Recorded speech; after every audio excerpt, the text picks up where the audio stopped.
All right, for this first example, we're going to find the positive, negative, and zero values of a polynomial using this four-step process that I have here. First of all, find the zeros. It's already factored, so we just have to find out what makes each factor equal to 0. So we're going to just make a little list of zeros right here. First one is 7. Second one, negative 1/3. And then the third one here is negative 4. Those are going to be our three zeros of this polynomial. Second step is going to be to plot the zeros on a number line with space in between, and that's so that we can make some notes in between. We just want to make sure we go left to right. So I'm going to start with negative 4 over on this side, and then the negative 1/3, and then the 7. It doesn't matter how much space you have in between, just as long as they're in order from left to right.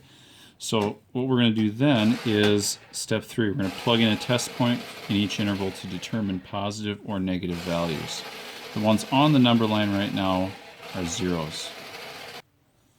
So we're going to choose a test point in each interval. Let's start with the easiest one, that is in this interval because it contains 0. So I'm going to take 0 and I'm going to plug it in for each one of these factors, and I'm going to make a little set of parentheses for each factor that I have. So 0 plugged into here is 0 minus 7, negative 7, so I'm just going to put a little negative there. Then I'm going to do it with each of the other ones as well. 3 times 0 plus 1, that overall is going to be a positive, and then 0 plus 4 is overall going to be a positive. So when I have my factors drawn out, then I think about negative times a positive times a positive. What does that equal? That overall equals a negative, so this interval is negative. I'm going to do the same thing with the other intervals. In this one, I'm going to choose positive 8. If I do that, 8 minus 7 is positive. 3 times 8 plus 1 is positive, and 8 plus 4 is positive. 3 positives overall make a positive. Going over here to this interval, I can choose negative 1 as a test point. Negative 1 minus 7 is a negative. 3 times negative 1 plus 1 is a negative. And then negative 1 plus 4 is a positive. Negative times a positive is overall positive. For my last interval over here, maybe I choose negative 5. Negative 5 minus 7 is negative.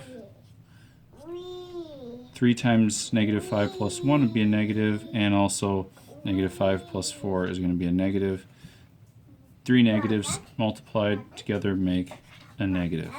Now, once I have my number line laid out, that's the work that I need to show.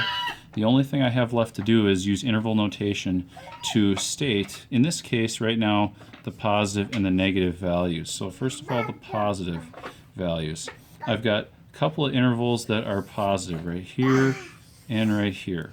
Those two intervals, I'm going to use the endpoints negative 4 and negative 1/3, but I'm going to use rounded brackets just because I've already taken into account the zeros up here. So negative 4 to negative 1/3 is my first positive interval.